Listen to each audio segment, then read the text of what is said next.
Welcome to the Big Game Hunting Podcast, where we help hunters like you prepare for the big game hunting adventures you've always dreamed of. Now, here's your host, John McAdams. Hello, John McAdams here. Welcome to episode 172 of the Big Game Hunting Podcast. We have longtime podcast listener Mark Floyd on the show with us today to talk about some of his recent elk hunting experiences out in Wyoming. We will talk in more detail about his background shortly, but Mark is from Georgia and has only really gotten into hunting during the past few years. We're going to talk more about how Mark ended up going on those elk hunts, the story of each trip, what he thought about hunting elk with the 6.5 Creedmoor versus the 300 Win Mag, some lessons he learned along the way, and what the future holds for him. Before we get started, make sure you are on my email list. To do that, click the link in the show notes or go to huntingguns101.com, then sign up there to get my free ebook on the best hunting cartridges. In addition to getting that free ebook when you sign up, you'll also start to get the emails I send out every weekday. These are entertaining and informative emails about hunting, shooting, ballistics, etc.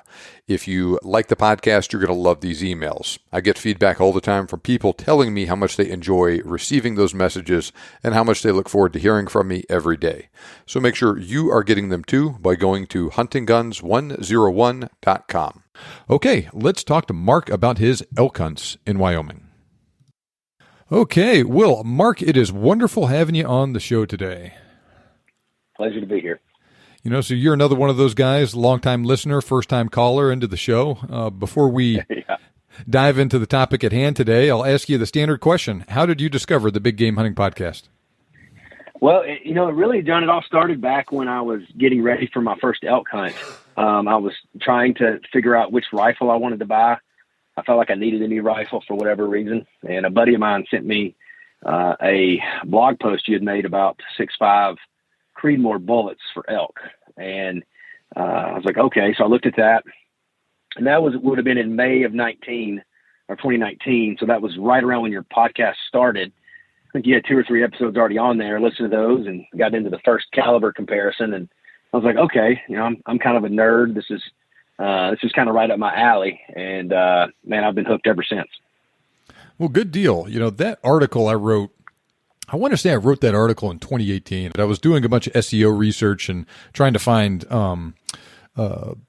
topics that got a lot of traffic, but weren't a lot of competition for them, and there wasn't good coverage on it. And so I ended up writing that article on 6.5 Creedmoor ammo for hunting all sorts of stuff, and I specifically talk about hunting elk in it and whatnot. And and as you discovered in there, you've got these options. These are what I recommended as the best for that hunt. And so I'm glad we'll talk more about how those recommendations worked out for you in real life here in a minute. Mm-hmm. But it's interesting to meet people that I found in that way. And like I said, you've been around listening to the podcast almost from the beginning then, because I want to say that I released it my first episode in something like May 17th, 2019 or something like that. So it would have been brand new when you found me. I think it was like the first or second week of May. You had your introduction, and then you had, I think, a bear hunt talk, and then you got into the caliber comparison. Man, it was right what I needed at the time, and man, I've been hooked ever since. Well, so we're going to talk later in this episode about 2 similar hunts that you did for elk in Wyoming. But before we dive into that, can you set things up for us by providing some background on yourself and how you got started hunting and your experience with firearms and what ended up leading you to the blog and the podcast? Yeah, so I didn't grow up hunting. I'm from Georgia, from North Georgia, but my dad didn't hunt. My uncles didn't hunt. I had one uncle that was kind of a deer hunter, but it wasn't hunting culture. Wasn't part of our family. I'd shot some 22s, shot some shotguns in college. And then after med school, I moved to West Virginia for my orthopedic training. And, if you're a man living in West Virginia, you need a truck, you need a gun, just to fit in. And so bought a Remington 700 in 270 because that's what a buddy told me was a good deer rifle. So, okay. I got a bow and used at a pawn shop. And we actually set up outside of our townhouse. Everything in West Virginia is on the side of the hill.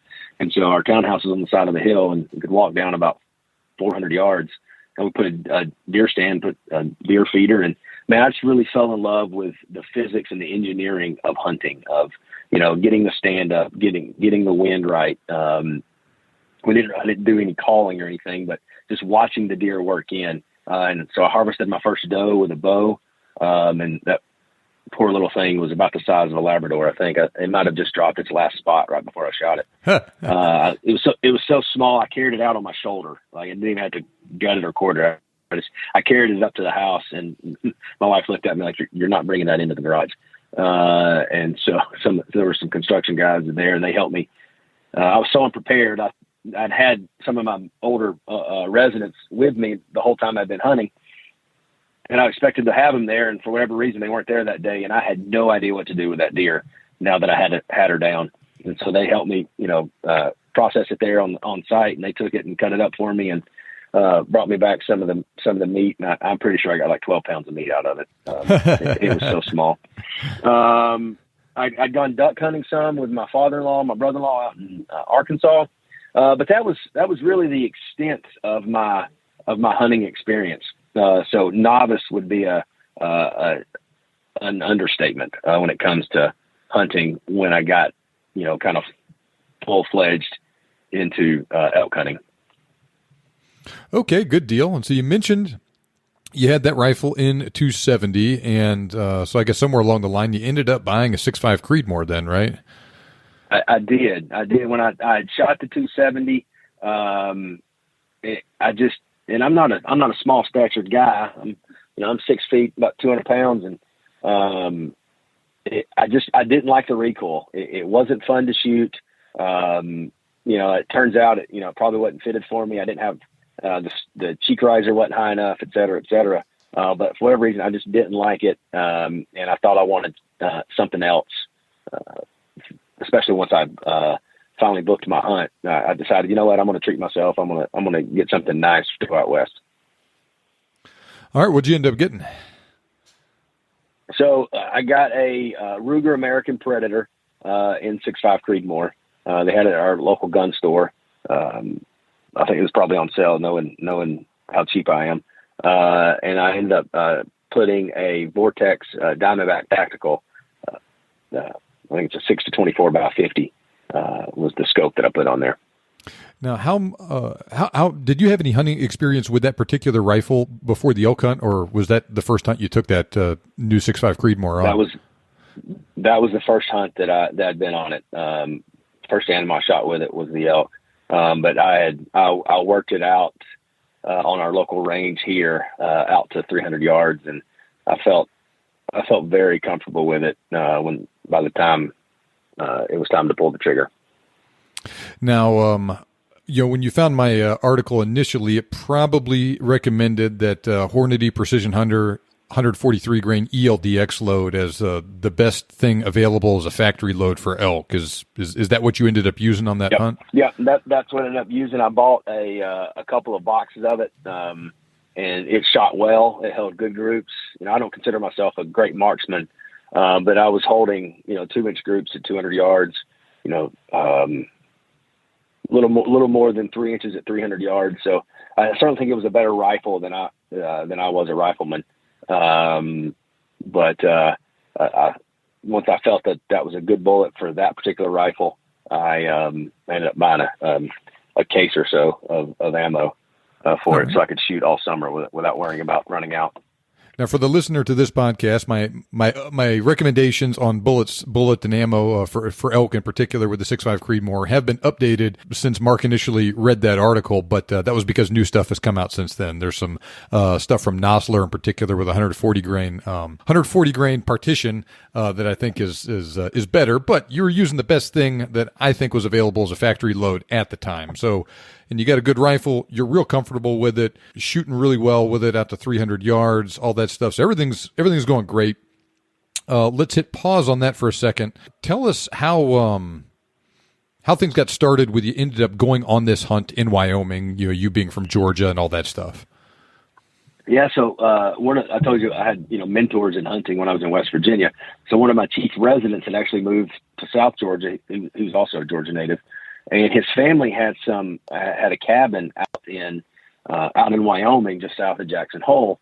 And we'd always talked about, dream hunts. And he said, hey, he calls me up right before the deadline for applications in 2019 and says, hey, if you want to get on this group application, we're going to, we'll go out west. We'll stay at my parents' place and we'll just, we'll have a good time. So I was like, oh, all right, great. I thought it'd be a couple $100.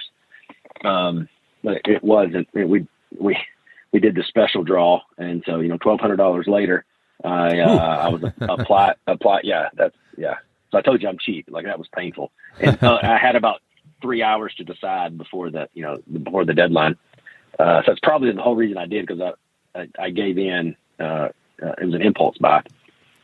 So we wait our standard 3 months or whenever I think it was February 1st was the deadline, and then I think Wyoming releases their dates or their tags, or draw results in early May. And so that's how I ended up going. We were supposed to all go out together. But then through a twist of fate and irony, Brandon couldn't go. He had some family stuff come up. So here we were. We planned on going for opening weekend at the end of September. Some point around late July, early August, I found out he wasn't going to be able to go. And so here I have this $1,200 tag sitting in my pocket, and I'm basically going to go out by myself. And that didn't seem like a good idea to me. So I ended up getting paired up with, I found the only licensed outfitter in that hunt area. And the way Wyoming works, if you're in a designated wilderness area, an out-of-state hunter can't hunt there without a licensed guide, or there's some family connection you can have, but I didn't have that. And so I emailed the guide service, and they replied back, said, nope, we're all booked for the season. I'm like, well, I guess I won't go, or I'll go camping in the woods with a rifle and then come home empty-handed, which also didn't sound appealing. But thankfully, it worked out. They were able to find me a spot, and I was able to book for a different week. So I had to make some changes at work, and thankfully I have good partners that helped me out and covered some of my calls for me. And I was booked for a hunt in Wyoming. Well, so you really kind of got in over your head from the very beginning with this deal, huh? Oh yeah. And then everyone bails on you after you draw the tag too. Yeah, and I felt bad that my buddy couldn't go. It didn't work out, and but I was got really excited about the opportunity, because I've always wanted to do it. And then over that summer, from when I got my tag until it was time to go, I just nerded out on it completely. Between watching every Randy Newberg video that was out there, I got a copy of Brian Kleckner's long range shooting handbook. I got my Go Hunt membership. I got my Onyx. I was just as geeked out on the caliber selection, bullet physics, all of it, and elk anatomy. My wife still makes fun of me how excited I've gotten about it over the last 2 years.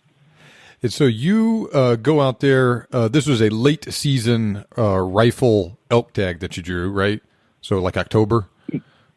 So this particular area, it opens in usually like the third week of September, and it runs through October 31st. So it's about a 5 or 6 week season.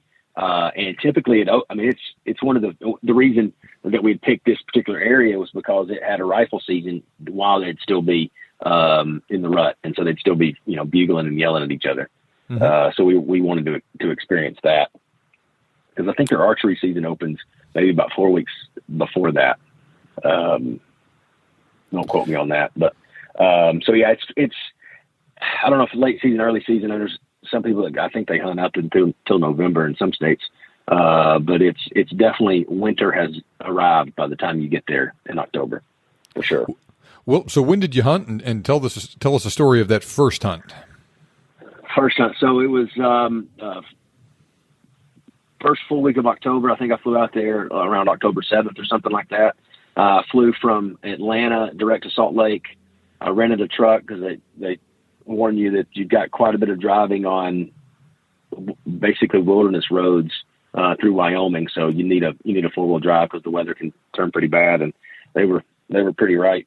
Drove the 4 hours up to Pinedale, and I actually went a day early because I wanted to make an experience of it. I wasn't sure if I'd ever be back, so got a hotel the night before and explored all of Pinedale and the surrounding areas, and just really immersed myself in just the beauty of the nature out there. It was just gorgeous. And then I'll bet you saw a ton of antelope out there, didn't you? A lot of antelope, and I think they knew that I didn't have a tag, so like they would be right next to the truck and just kind of look at me. I saw a bunch of mule deer just sitting in town, which I'm familiar with. I live here in Rome, and Berry College. It's the largest campus in the world. We've got 28,000 acres, and I think the deer to student population is about 6 to 1. Oh wow! I mean, it's not. Yeah, so I actually went to college there too, and so you'd walk out of the dorm, and there'd be 6 or 7 deer just sitting there eating grass right in front of you, and they just look at you like, "What are you doing?" So seeing the deer in town wasn't surprising, but just I'd never seen a mule deer before. I didn't realize how big they were. It was really cool to see all that. And then we meet with the way Terry runs it there at Bald Mountain. You meet with them on day one of the hunt, and then go out.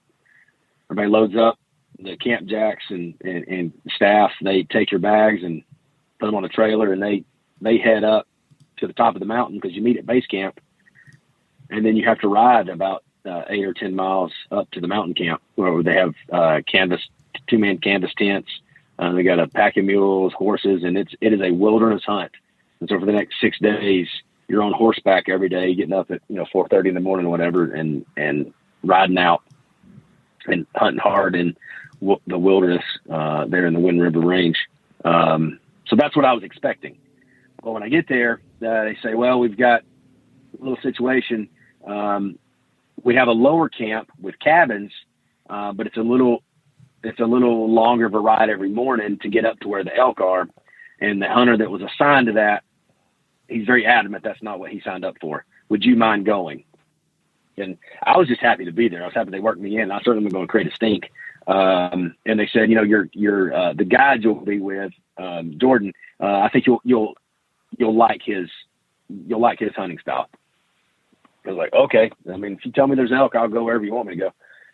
And so actually, instead of going up to the high country, we stayed down in the base camp, which was, I had a cabin, I had a propane heater, we had a kitchen I had cell service, I had internet, the Wi-Fi, not Wi-Fi, I had the cell signal. So I really felt like I was really roughing it there with my camp bed and my propane heater.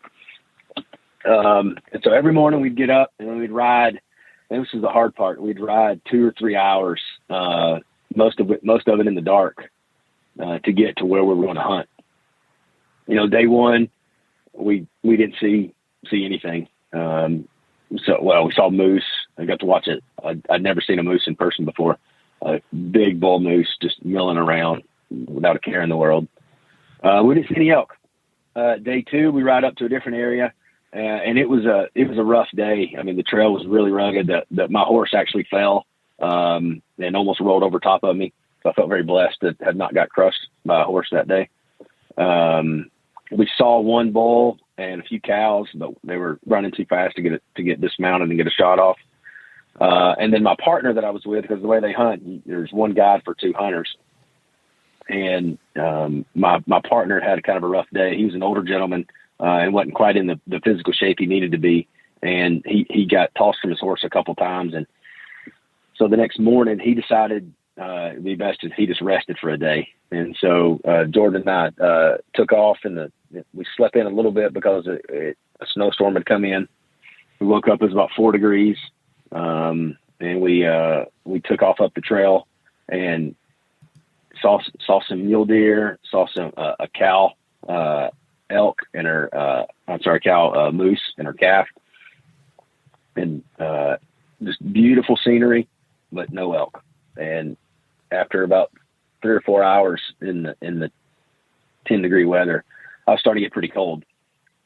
So we hopped off. We were going to make a fire and just try to warm up, and eat our lunch. And Jordan decides, hey, you know what? Let me just bugle and see what happens. And as soon as he does, he gets a call back.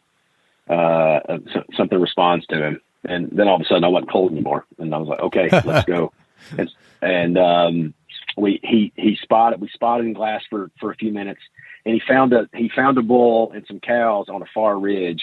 How he saw them, I have no idea, because even when he pointed where they were, I still had trouble finding them. And I couldn't quite get my rangefinder to pick up on them, but there was a rock in front of him a couple hundred yards, and it was like 1,800 yards. And so he said, we're going to go kill that bull. I was like, all right, man. So we hop back up, we ride another half mile down the mountain, and we dismount, and we have to hike about half a mile over 3 different knobs. And now this area in Wyoming, they had a bad forest fire back in the 80s, and so they had a bunch of deadfall. So you're climbing over waist high tree fall, having to hop over. And I'm trying to keep up with Jordan, and I tell you, I don't know how he moved that fast through that snow in that country, but it was a struggle to keep up with him. And he took my hiking or my trekking poles from me because I kept clicking them on the rocks and making noise. And so he took them from me, wouldn't let me have them because he didn't want to scare him off. And so what felt like an eternity later, we crest the 3rd knob, and he says, okay, they're still there. And at that point, I'm thinking, who's still there? Like, I forgot what we were doing. I was just trying not to die because, we were almost 10,000 feet elevation. It was well over 9,000 feet where we were. And, I'm used to near sea level. And so that was a lot for me. And but we crest the hill, and the top of the hill was about the size of a baseball infield. And there was one rock in the middle about where the pitcher's mound would be. And we decided we're going to try to, Rambo crawl up to that rock and get a good shot. Well, that lasted for about 2 seconds. And then one of the cows saw us from 300 yards away, and she stood up. So we make our way out to the rock. We get set up, and I had practiced every shooting position I could think of. I was on the bench, I was standing, kneeling, this, that, and the other. The only thing I didn't practice was shooting from 2 knees. And sure enough, that was the only position that I could get in and have any kind of comfortable shot. So it's 12 degrees. I got a breeze in my face. I'm in a shooting position I haven't shot out of before. And we range the cow, and she's about 275 yards away. So I get down, I get in the scope, and I can't see him. All I see is a tree and like half of one of his antlers. And I'm like, oh, great. And so the whole time, Jordan's whispering very loudly in my ear, as soon as he stands up, they're gone. Like, all the cows were up. They were all staring. She's stomping. She's trying to get him to get up and go. And he stands up. And so when he does, I can actually see him. And I get a shot off, and I can't follow it, but he says I hit him. And so the elk just starts walking. He's walking from right to left, and I shoot again. And I've led him too much, and I missed, but he turned back around the other way, and he stopped. And so he gave me his other broadside, and I hit him, and I could see this one, and I could follow the vapor trail at the end, and I hit him right in the sweet spot. You could just see the ripples on his hide, and it was just, I can still see it. It was beautiful. And he just bucks up a little bit and arches his back, and then he walks off about 30 yards and lays down. And I'm like trying to contain myself. It's very exciting. And then, so we pack up, and we have to go down a valley, through a swamp or a bog and back up. We get over there, and we can't find him. We find their bed. There's absolutely no blood. Like, I know I hit him good twice, and I've got no blood trail. And so we start walking in his direction, and we see him laying there. And he'd gone about 30 yards and laid down, and there wasn't a drop of blood on the ground until he laid down, and it was coming out of his mouth. And so that was my first hunt. Did either bullet exit? No. And so I never found them. When we were eating one of the shoulder roasts, we found some fragments. So my assumption is that it lodged in the opposite shoulder on both of them. So when we field dressed him, I was curious to what the bullet was going to do. I was actually trying to find the bullet. But I hit him, both lungs, heart, and aorta all had just been ripped apart. So the bullet did for what it was designed to do from 275 yards. So there's, and these were both close to broadside shots, right? One going each way through them. Perfectly broadside, both times. So the people that like to be a proponent of using the 6.5 Creedmoor for bigger game like elk, they're like, oh yeah, shot placement is everything, and it is, right? Some shot placement, I wouldn't say it's everything, but it's extremely important, and you did that, right? Both shots right through the vitals there. You missed with one of them, but 2 good hits and caused a lot of damage. The elk didn't go very far, but like you said, didn't exit, not much of a blood trail, and as Joseph von Benedict would say, there was not a lot of wallop or authority with either one of those hits. Certainly, well, so I've listened to all his talks with you, and there was no wallop, no authority at all. And when I got over there, I mean, he didn't even have blood on his hide. It had put the 0.264-inch hole, but nothing came out. And you talk about, I think he mentioned at one point, some of the guides in Wyoming he's talked to, they don't allow anything less than a 30 caliber. My outfitter, he had actually said that to me. He says we've lost several good balls to 6.5s. I don't like it. If you insist on bringing it, we need to make sure your shot's under 200 yards. And so I asked him, I said, what's the average shot? And he said, anywhere from 75 to 150. I said, okay, well, I'll be fine then. Well, I get my one shot, and he's 274 yards. Yeah, you're right out there. The advice I give people is 250 yards. Ideally closer to 200 is better. So yeah, you're a little over that, but right, it worked. Right, you killed the elk cleanly. You made 2 good shots, and it gave you since it has such mild recoil, you were able to get your follow up shots. So this does demonstrate the good aspects of the Creedmoor, as well as the aspects where it's maybe a little bit lacking for use on big game like that anyway, really big game like that anyway.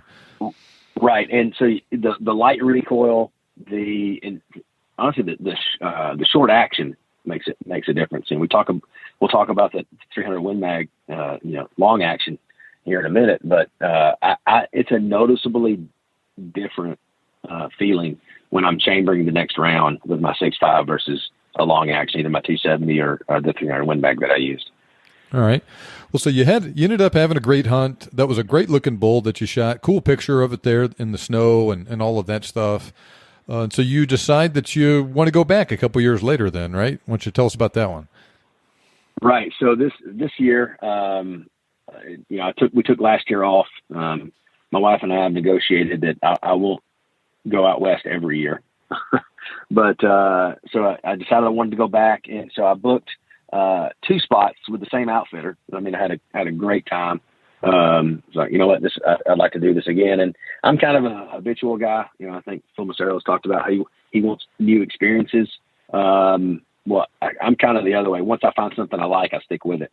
And so I was like, you know what, I'll go back. We'll go to the same area. So I booked 2 spots, and then ended up taking a friend of mine who he had harvested a cow before with archery, but he had never had a bull. He had a couple hunts, high-end hunts that had canceled on him.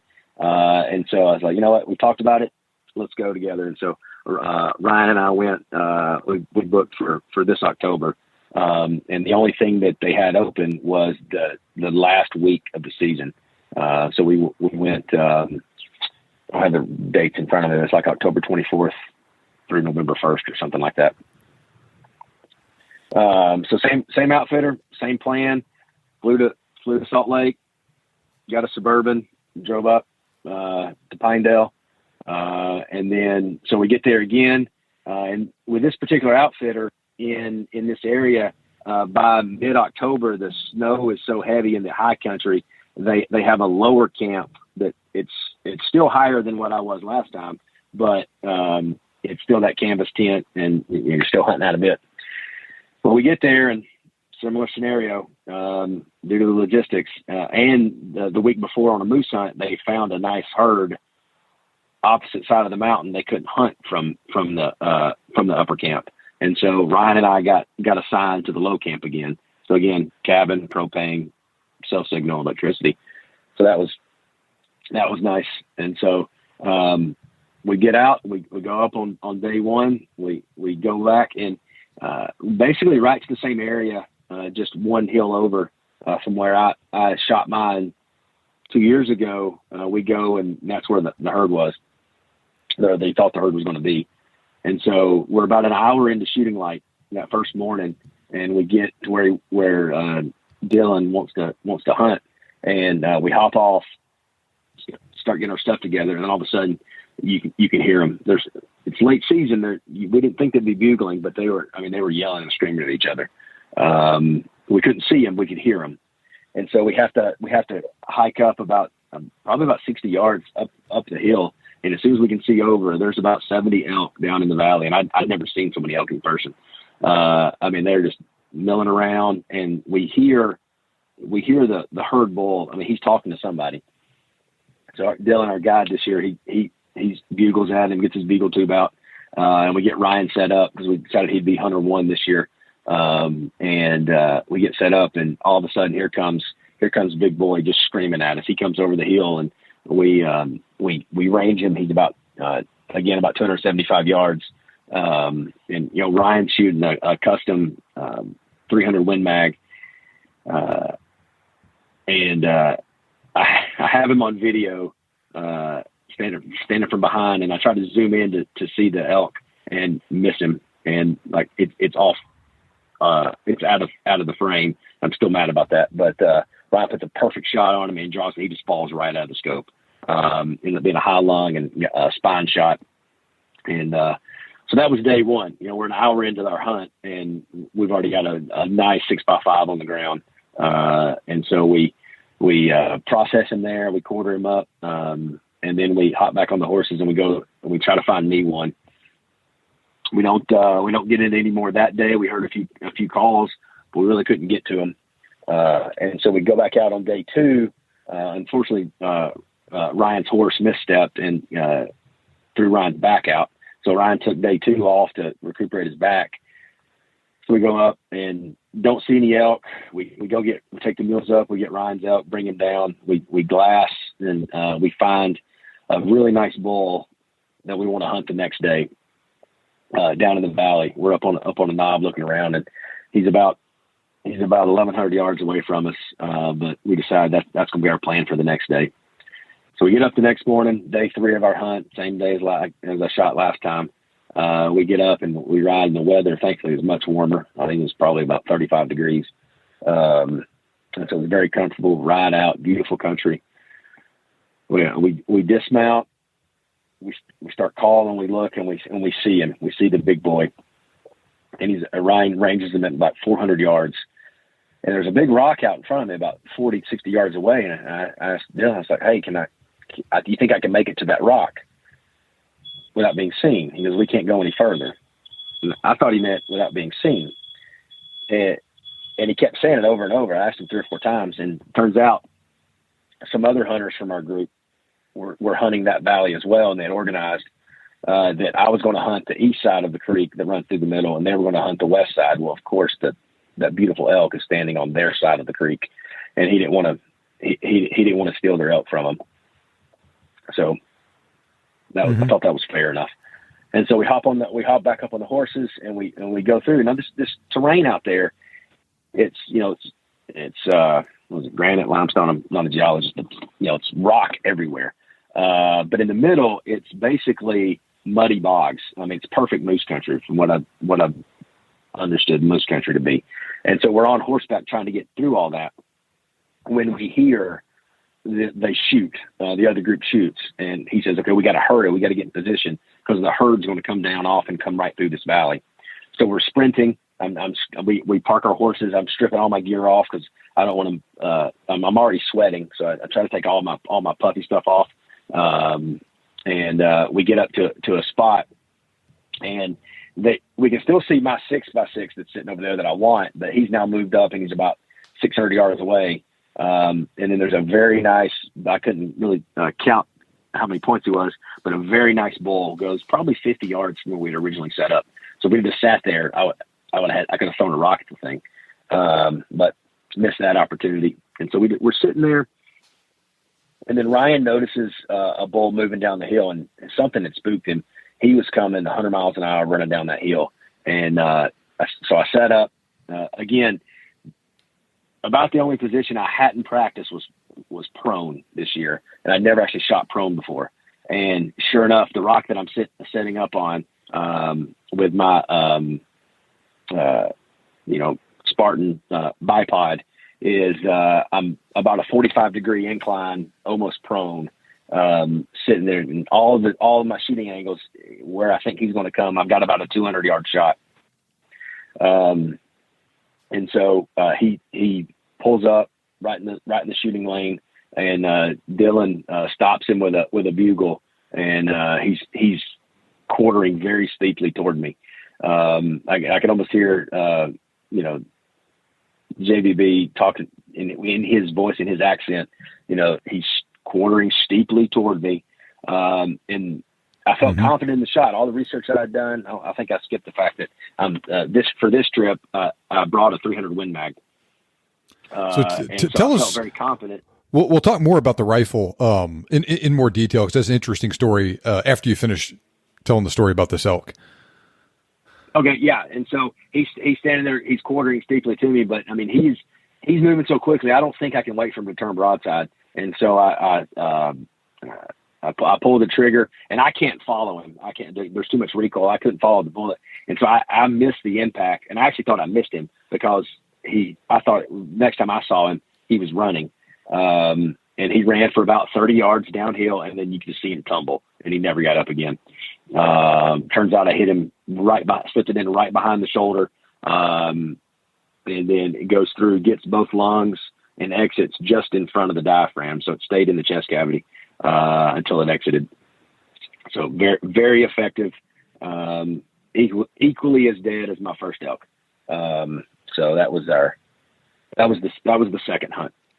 So first, that was in 2019. You took your 6.5 Creedmoor. Then you went again in 2021 after 2 years of listening to the Big Game Hunting Podcast, me, and talking to people like Joseph von Benedict. And so you decided to go with something different. So talk to us about what you ended up buying, the problems you had getting it, and what you ended up going with.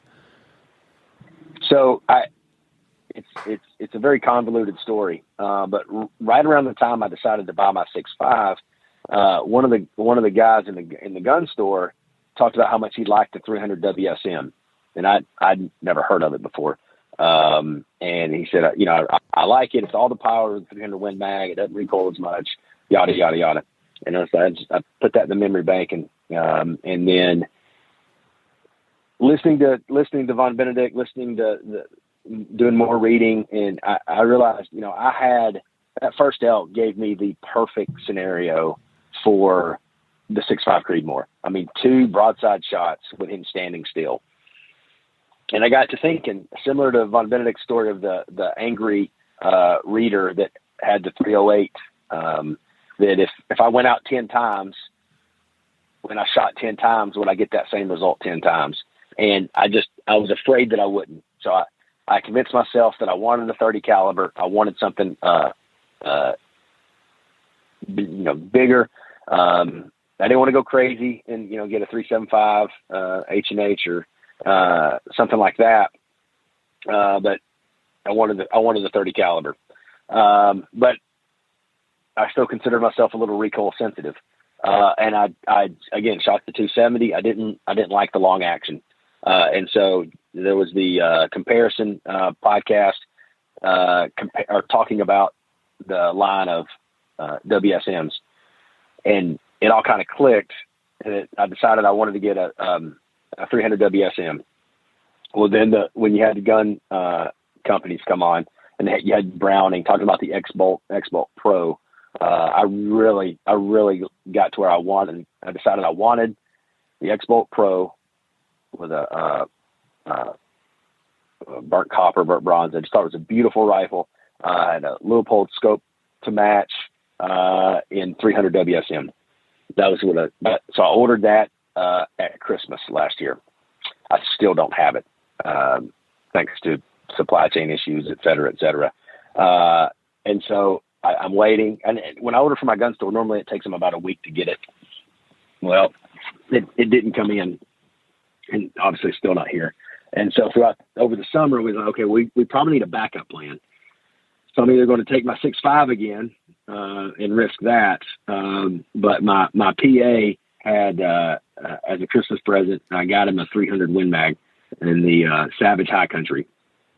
And we decided, okay, so that'll be the backup plan. Well, as it got closer and closer to the time, we figured, okay, I better start practicing with this thing. So we got a scope put on it. It was another Diamondback Tactical.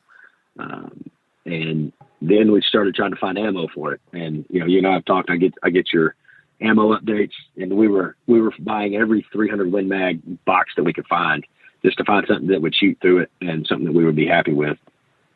And, thankfully, we were able to get it sighted in. We tried multiple different rounds, and we ended up going with the 180 grain Nosler E-tip was what I took with me to hunt with. I want to say that I found those and sent them out in one of my email updates just like a couple weeks before your hunt too, right? Correct. Yes. Well, so the Nosler E-tip, for people that are not familiar with it, is Nosler's non-toxic lead-free ammo, similar in concept, but not quite the same as the Barnes bullet. And it's a really good bullet, and it delivers the same sort of terminal performance as the Barnes bullet, where you get a combination of good expansion, high weight retention, and great penetration. So if you were going to be taking a shot at a big bull elk that's steeply quartering to you, or you're putting a lot of, you're asking a lot out of your bullet, that's a great choice to be, of a bullet to be using for that situation. And it sounds like it did great for you.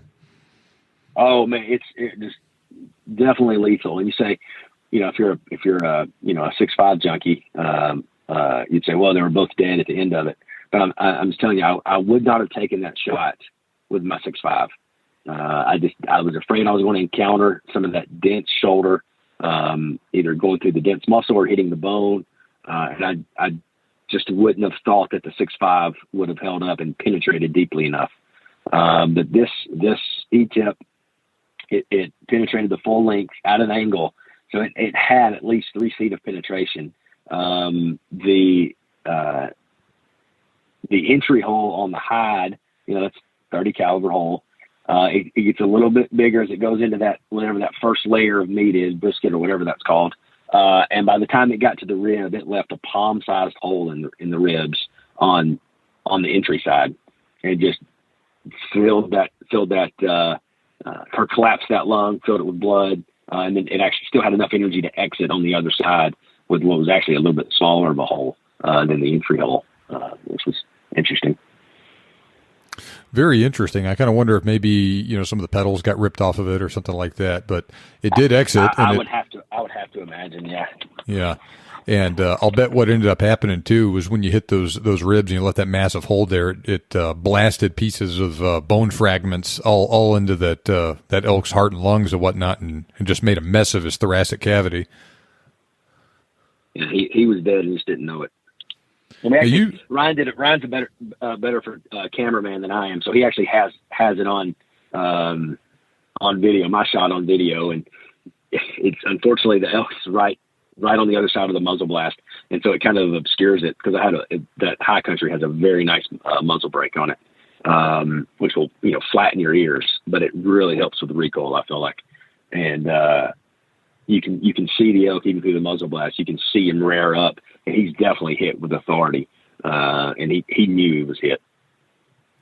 Yeah, definitely. And it's interesting kind of how it works out like that. You're one of the few people I know that has personal experience killing an elk, both with a 6.5 Creedmoor and with a 300 Magnum like that. And it's especially the situations were, fairly similar, not dramatically different range. Your shot presentation was a little bit different, but both good size, mature bull elk like that. And seeing is believing, right, with the results that you get out of it. Yeah. And I mean, just a comparison, I took it when I got back this year. We went on I took my son on a deer hunt. And so I took my 6.5 with me, and as many hunts go with kids, we got bored around 10 o'clock in the morning. and we packed up and we're walking out, but we had seen several deer moving. And so we said, okay, let's just keep our guns on us, keep the rifles out. Don't, walking, they're unchambered, but let's be ready. And we actually, on the way back to the truck, we see at about 300 yards, what we think is a nice mature buck. And so I lay down prone on my bag, and the range of me is 275 yards again. Apparently that's a magic number for me. And he's quartering away from me, and I slip it in behind his ribs and go through, get his lungs, and it actually tense on the hide on the backside.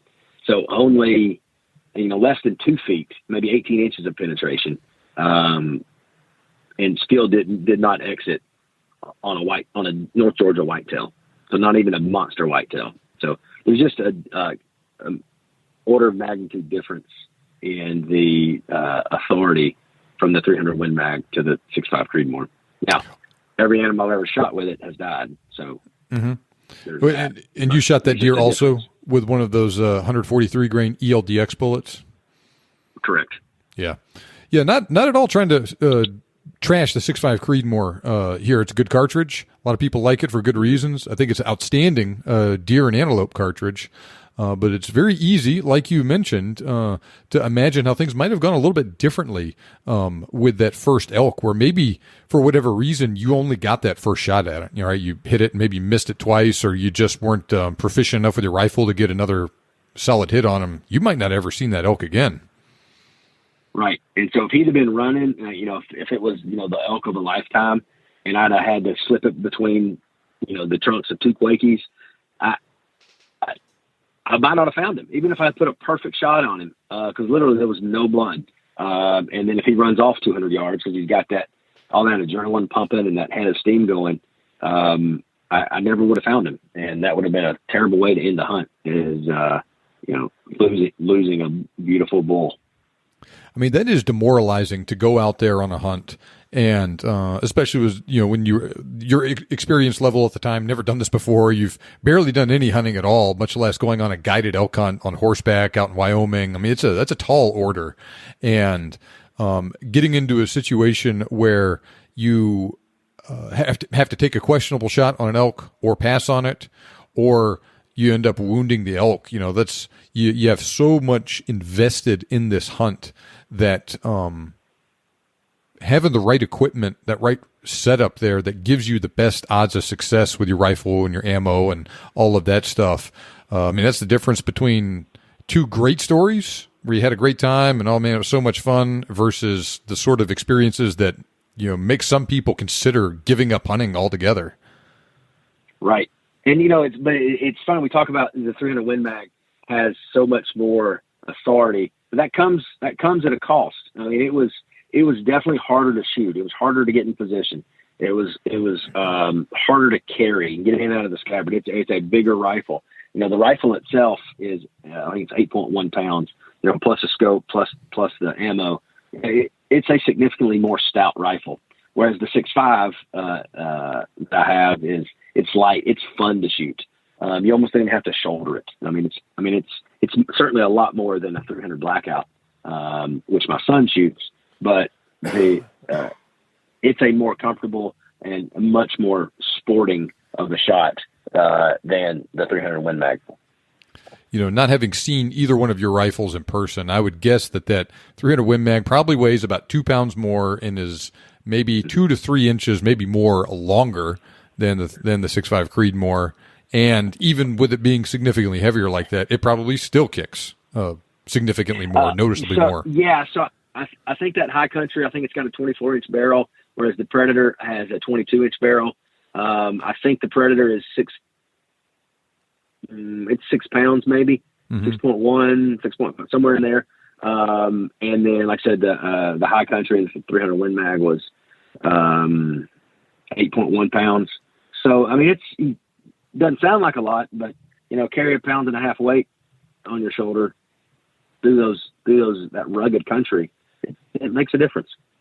No, it definitely does. And that's And really, I mean, this kind of gets to the popularity of a lot of those 7mm cartridges that are right in the middle there. That you don't need something that's quite as heavy. It's going to be more powerful than the 6.5 Creedmoor, but not nearly as much as the 300 Win Mag. It's not going to recoil as much. All of that stuff, So that is a benefit of the 7mm Remington Magnum from a recoil perspective. It's probably similar in size. Most rifles are to the 300 Win Mag. And I mean, really, I think Joseph von Benedict might be onto something with the 280 actually improved. This isn't a podcast about him. We keep talking about him. But, that's one of those things, right? You get one of those lighter, easier to carry rifles that's given you a whole lot more power and authority than something like the 6.5 Creedmoor, but your recoil is even less than the 7mm Remington Magnum, which is itself even less than the 300 Win Mag. And so, for this particular rifle, and it's got that big muzzle brake. So again, everything comes at a cost. It's very loud. It's very disruptive to the surrounding environment when you shoot it. But it was fairly comfortable amongst magnums, I'm assuming, to shoot. Like, I didn't find it to be that recoil prohibitive. But again, that all came at a cost of extra weight, extra sound. The longer action length. Not everybody agrees that really even matters. But I mean, for me, I felt like it does. It's part of the reason the 6.5 is more fun to shoot, and the 300 Blackout's more fun to shoot. So you can't discount all of that, which hopefully, on the next episode, next year, I'll have a 300 WSM to compare. Yeah, definitely. That is, that's going to be good when you finally get that. Do you have a suppressor? Have you done the work to get one of them? So I do. I have a 30 caliber suppressor. I actually have a 22 caliber suppressor, and I went ahead and bought a 9mm suppressor because I've also ordered a 350 Legend for my daughter, but it also hasn't come in yet. Yeah, I am waiting on my 30 caliber suppressor right now, and I'll be switching that out for my muzzle brake on my 300 Win Mag and putting it on my 308 once I end up getting it. But yeah, give you a lot of those same benefits of as far as recoil reduction in that muzzle brake without being so darn loud, which is. Yeah, right. I mean, my 300 Win Mag is a pussycat to shoot, but my God, it is rough on the ears, especially for people standing right next to you because of that darn muzzle brake. And it sounds like that was kind of the case with yours too. Definitely, most definitely. All right. Well, so we've talked a lot about guns and ammo and whatnot, and really made a very interesting comparison between how things worked on those two elk on those two separate hunts that you did. Anything else you want to talk about with the hunts in general that we haven't really touched on yet? I mean, going out there, I had never actually ridden a horse before. And so I kind of underestimated what they meant when they said, we've got this is a true wilderness hunt. I mean, that was, if I had anything to do over again, I mean, it all worked out fine, but I think I might've tried to ride a horse before I went. That might have been beneficial. So just knowing what you're getting yourself into and being fully prepared perhaps might be a better way to go. How physically demanding were these hunts? Strong to quite strong. I mean, it was the riding the horse through that rugged country, and it wasn't like we're riding on a trail. I mean, we were bushwhacking several times. The guys had to get off with a saw and cut trees out of the way. And I just tell you, it is amazing what these guys can do up there. With just we're on a small little footpath or horse path. All of a sudden, they just turn left into the woods. I'm like, where are we going? And 30 minutes later, we end up back on another path. So that was difficult. The first hunt, I'd gotten in pretty good shape. I would go out. We have the North Georgia mountains here, so that nobody would ever confuse them with the Rocky Mountains. But for small areas, I mean, they can be pretty steep.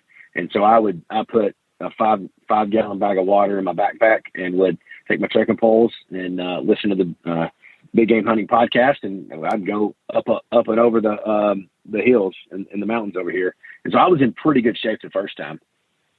But even though, I mean, the 9,000 foot elevation, the snow, it's one thing to walk on uphill on good ground, but to walk uphill, stepping over trees in 6-8 inches of snow, that's physically demanding.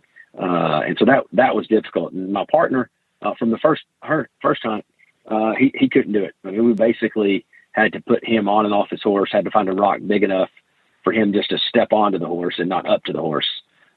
We both had to get him off the horse together. And then we just sat him down with his rifle, and said, if you see something, shoot it. And then Jordan and I would go off and we would go hunt somewhere else. And I felt bad for him. I mean, he was certainly not physically prepared for the hunt, and he never saw an elk, his entire hunt. And he probably would have had he been in better shape, for sure. That's tough because, he probably paid the same as you did for that hunt too. But yeah, you guys were doing everything for him, helping him get on and off his horse. But man, there's only so much you can do. Right. Yeah. And he's probably a 300-pound guy, and there was just no way to get him any more mobile. And so, that for this trip, I was expecting the kind of the same. I knew what to expect this time, but unfortunately, I had a bit of a hip problem myself leading up to it, so I wasn't in nearly as good a shape this time, and it really caught up with me. And so, having to try to climb through the snow, I found myself leaning against a tree or putting my rifle down and leaning against my rifle, just trying to keep an eye on where Dylan was, so I could get up to get my shot. And it was uncomfortable. I was when we were moving from spot to spot, I never felt like I really had my lungs under me until we just stopped for a while. So yeah, this was a true wilderness hunt, and it was very physically taxing. What was success rate like for other hunters on the hunts that you went on in 2019 and then again this year?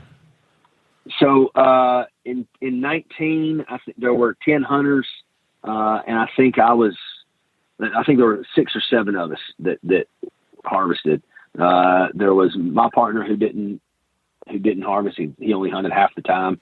There was a husband and wife couple that she got a good one. He didn't. Same thing. He kind of sat in camp most of the time because his back or knees or something went out. But pretty much everybody else got one. So I would say 60 to 70% on that hunt. And then this year, I think it was a pretty low year. I think it was our 2 and maybe 2 others out of the 8. But most years, I think they have about an 85. They claim to have an 85 or 90% success rate for the season. How big were a lot of these elk that people were that they did end up killing? So mine was a 5x5, and he was pretty small. My one last time was quite a bit bigger, and the body was bigger. I mean, my first elk. I mean, he was a monster body. I think he was bigger than my horse, but he had a relatively small rack. And then this time, smaller antlers, smaller body. Ryan's was a 6x5, good size, good mass, about the size of my first one. And then there was another guy who was successful in the other camp, and he had I don't know if it was a 5x5 or a 6x6, but he had a really nice bull, as well. And so I would say those, you look at pictures online, and you see all these big, 410-inch bulls and whatnot. And so there's certainly none of those. But we got back to town and we dropped our skulls off to the local taxidermist.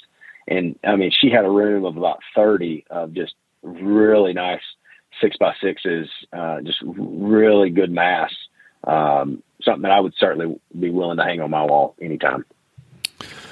Yeah, and there's a difference between someone that's wanting to go out, especially you've never done it before. I just want to go out, go to Wyoming, Montana, Colorado, wherever, have a fun time, hunt elk, and shoot a mature bull or at least a representative bull. And it sounds like you did that both times and had a good time. Yes, yeah. I'm not embarrassed by either one of mine by any stretch of the imagination.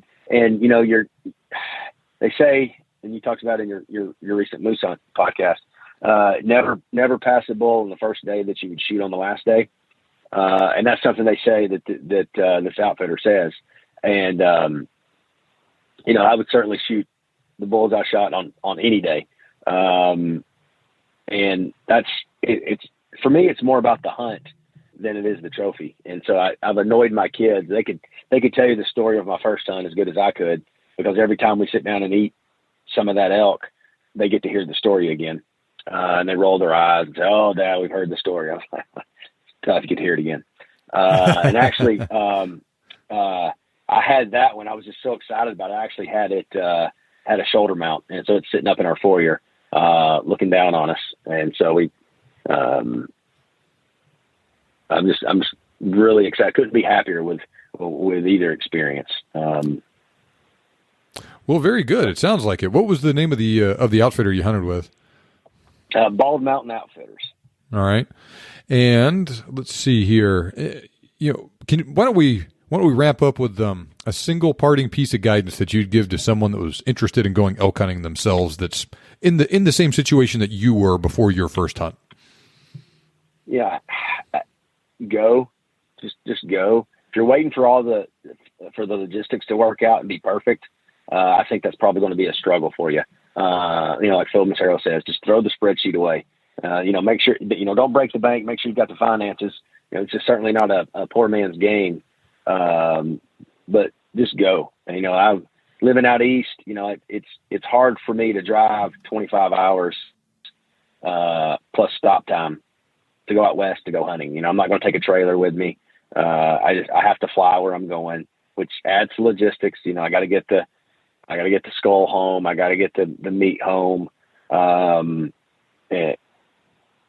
There's resources out there to do it, to have the information at hand so that you can have a successful hunt. Even if you don't come home with a trophy, just to go out there and be in the wilderness, be in nature. I mean, not to sound like a hippie or anything, but it was just amazing just to be out in nature and to see the beauty of God's creation, just staring you in the face, and just to get away from the hustle and bustle of your daily life. Just go out there and just sit alone in the woods, and be there when the sun comes up and hear the woods and the forest come alive. I mean, I love those, being out there at first light, just hearing that. And if you haven't done it, just go do it. If you have any interest in doing it, just go do it. Get a guide, find a reputable outfitter, because unfortunately there's probably bad actors out there, just like in any industry. But I'm so glad I did it. If you'd asked me 10 years ago, hey, do you think I'll go elk hunting out west? No, that's stupid. And I've been twice. We booked for my son for when he turns 12, with the same outfitter. So we're super excited about that. Hopefully the 300 WSM will be in by then, and we'll have him take that out there. And I've got a trip to South Africa coming up for buffalo. So I've turned into quite the hunting enthusiast, you might say. Well, I'm glad I could help corrupt you on all of that stuff, because you're yes. you're getting some good experiences that a lot of people only dream about. And at some point you just gotta, like you said, throw away the spreadsheet and just say, I'm going to do this, and I'm going to figure it out. Find out what the price is and just pay it. Because when you're 80 years old, you'll be glad that you did it. Exactly. What is it? Randy Newberg says, you're going to run out of time before you run out of money. Run out of health before you run out of money. Yeah. And time too, probably. Yeah. And so I'm trying to see if he's right. So I'm trying to get all these experiences under my belt while I can still, keep up with my son and, through the mountains. Well, how can the audience connect with you if they want to? Well, I'm on Instagram. I think I'm a pretty good Instagram follow. My wife might disagree with me on that, but I'm MF Ortho. So you'll see my smiling face with my Corona mustache on there. And so I've given up the Twitter, but I'm pretty active on Instagram. Well, good deal. You are an entertaining follow on Instagram, especially for people that like hunting and that like Star Wars, especially if they're parents as well. So if that's you, then give MF Ortho a follow on Instagram. All right. Well, It was wonderful having you on the show. Thanks a lot for joining us today, and maybe we'll get you back on here to talk about one of your future hunting adventures. Awesome. Sounds great, John. Thanks a lot. Okay, I hope you enjoyed that interview and found it both entertaining and useful. Can you do me a big favor? Can you hit that subscribe or follow button in whatever podcast app you are listening to right now? Additionally, please leave a rating and review for the show as well. Doing both of those things helps me reach other hunters like you who enjoy this sort of content, and it will also ensure that you start to receive my new episodes automatically every Thursday when I release them. Now, Mark did great on both of those hunts, especially considering his experience level going into his initial 2019 hunt. We all make mistakes, but it's just important to learn from those errors and do your best not to repeat them. Now, with regards to firearms, Mark's hunts really do a good job of displaying the pros and cons of hunting with the 6.5 Creedmoor and the 300 Win Mag. To recap, he was very comfortable with the Creedmoor and shot it really well. He was using some of the best ammo for that hunting situation that was available at the time, and he placed his shots well by putting 2 bullets straight through the vitals of that elk. And it didn't run very far and died relatively quickly. Now, the sweet shooting and mild recoiling characteristics of the 6.5 Creedmoor and the rifle he was using both facilitated good shot placement and the ability to make a couple of rapid follow-up shots. The fact that his rifle was also not extremely large or heavy also really helped make life easier for him during the entire hunt leading up to his encounter on the elk, and that should not be overlooked either. Like I said, everything turned out great. But like we mentioned, he was presented with a situation very well suited for the capabilities of the cartridge with a broadside elk that was not too far away. The fact that the elk turned around after running away after that initial shot and offered him that third shot was also a big stroke of luck in his favor. That first shot was probably fatal looking back on things. Even so, they probably would have had a hard time finding that elk if it would not have turned around, came back, offered another shooting opportunity, and then finally laid down there and died. Remember, even with 2 solid hits through the vitals and seeing where the elk died, they really did still have a tough time finding it, and there was not much of a blood trail at all. It is not hard to imagine a situation where that elk would have just run off and died 500 yards away, never to be seen again. The situation was different this year with those 2 elk and the 300 Win Mag. Using much heavier and tougher bullets that, as Joseph von Benedict would say, hit with a lot more authority or wallop, neither elk went far, and they just were hit with a lot more visual effect when those bullets impacted. In each case, those bullets caused massive damage to the vitals and exited. Both of those things are conducive to short and easier to follow tracking jobs if the animal even runs out of sight. Like he also mentioned, Mark was presented with a strongly quartering 2 shot presentation this year that just demands a lot out of a bullet, having to punch through that shoulder, all the muscle through the shoulder blades, then finally through the rib cage and to hit the vitals at an angle like that. The 300 Win Mag shooting a 180 grain Nosler E-tip handled that situation with ease and made short work out of that elk. That exact shot with a 143 grain ELDX from a 6.5 Creedmoor probably would not have been up to the job. In that situation, I think the right choice would have been to pass and wait for a better opportunity, because trying to blow through the shoulder blade like that on a big bull is probably more than that bullet is capable of out of the 6.5 Creedmoor. You're on the horns of dilemma with this situation, though. Not passing and just shooting anyway and hoping for the best is asking for a wounded and lost elk. But you also might not get another opportunity at a mature bull on your hunt either. That's a tough call to make on a hunt where you've got a lot of time and money invested, though. When you spend a bunch of money, taking time off work and away from the family, and traveled a long distance, passing on a shot like that is a tough pill to swallow. Luckily, that situation is easily within the capabilities of the 300 Win Mag, as well as many other cartridges. As great as the 300 Win Mag is, though, and I do love that cartridge, Mark's hunt also demonstrates the downside of that cartridge too. Especially compared to his Creedmoor, the 300 Win Mag he used on that hunt is heavier, physically larger, and more difficult to carry. Those extra pounds and ounces really start to add up on a more difficult hunt in the mountains like his. The 300 Win Mag also just has a lot more recoil and muzzle blast, especially with a muzzle brake like they were using on their hunt this year. Those things are tougher on the shooter, and shot placement can suffer. Lots of people shoot them well, but it is usually just a little bit harder than with something like the 6.5 Creedmoor, all other things being equal. Like Mark mentioned, he wasn't able to spot his impacts with the 300 Win Mag this year, and so was relying on his buddy and guide to do that for him. It's also just harder to get back on target for a follow-up shot with more recoil. As the saying goes, there is no such thing as a free lunch, and there are trade-offs associated with every choice you make. That is why it is so darn important to understand how these different characteristics interact with each other and how all of that stuff translates into a varying external and terminal ballistics. For some people in some situations, hunting elk with a 300 Win Mag makes a lot of sense. That's not the case with everybody, though. And as you may have surmised by listening to this episode, there is a lot more to it than just saying you want to hunt with a 6.5 Creedmoor or a 300 Win Mag, though, and your specific rifle, sighting system, and ammo are all extremely important parts of the equation, and making a change to one of those aspects can really make a big difference in other ways.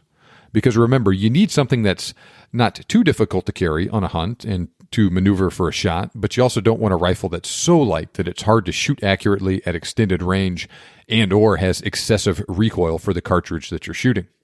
You also just need to use something that you can shoot well and place your shots in the right spot with that also has enough power to ethically and cleanly take down an elk or whatever it is you're actually hunting when you do hit it. That's a lot of factors to balance, and what works for Mark on his Wyoming elk hunts might be different than is ideal for me in my certain hunting situations, and that may be different than what is ideal for you in whatever and wherever you end up hunting.